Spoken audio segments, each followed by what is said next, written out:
Okay, let's just jump right into it.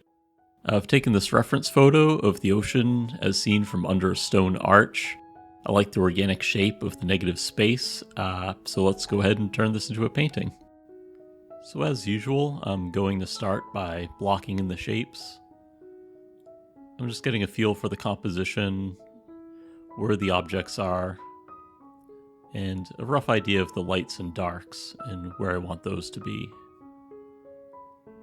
The foreground is very warm in the reference, so I'm using a cool color in the underpainting, which I'll let show through in places on the finished work.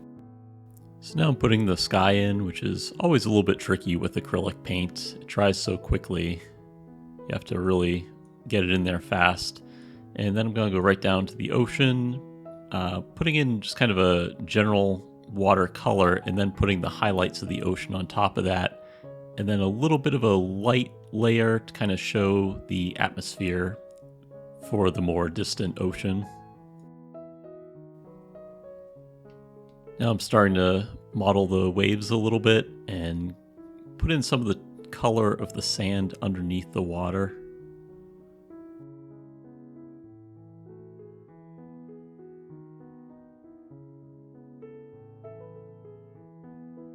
Now I'm going through and adding a little more detail to the waves to help them pop out a little bit. And drop in some highlights. And put a base color for the water in the foreground there. And put the highlights on top. So now I'm going to add some detail to that rock out there, which totally reminds me of the one from The Little Mermaid.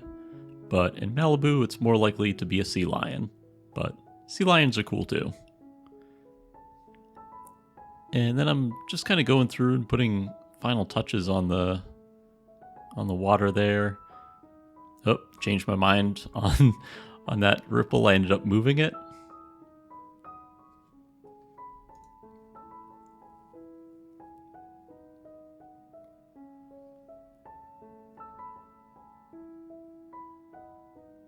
So I'm just kind of going through, fussing around with the highlights. And tweaking things here and there. Noticing those shadows on the waves are a little too dark there, so I'm gonna knock those down a little bit.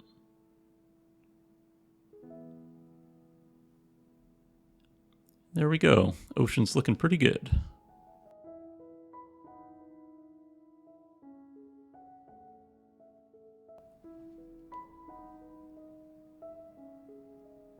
Alright, so I'm going in with just a dark brown, getting the general warm brown tones in there, throwing in some highlights, get an idea of where the rocks are going to be, and mixed up this sort of just flat, plain, middle of the ground brown to just get that tone everywhere.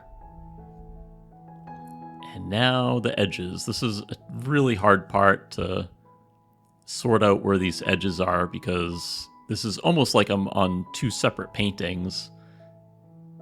And it's hard to tell in this video, but the sky has a really smooth gradient to it. So it would be very difficult to try to match, like, you know, if I push that rock in too far, need to pull it back, I'll have to somehow match up the sky color, and that's just not gonna work. So I put in those edges very carefully.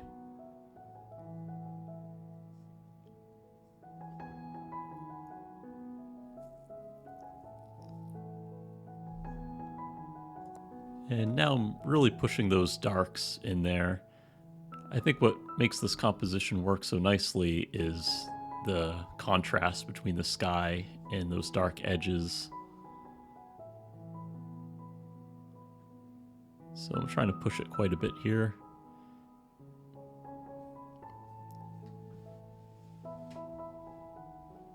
I'm starting to put in a couple of these really warm browns that are from the bounce light.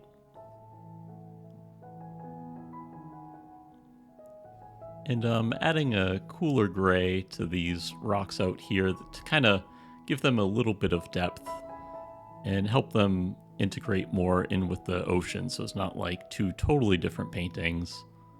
And now I'm going in with some cooler yellow highlights just to make them look like rocks, and even cooler for those really far away rocks.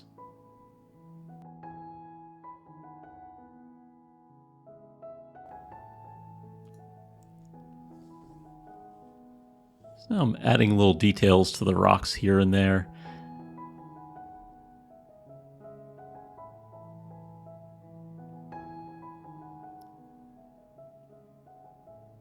Just punching up some of the contrast in the foreground. Putting in some more warm colors and highlights.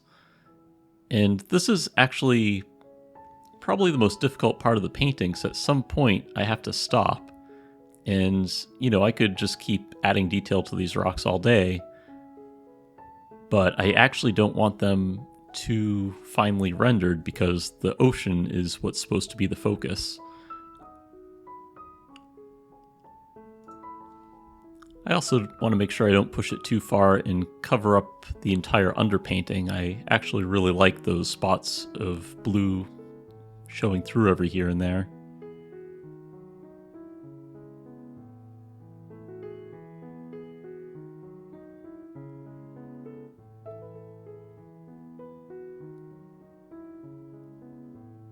All right, and that wraps it up. So there we go. I'm really happy with the way this one came out. This is really cool. So go ahead and sign it, and it's done.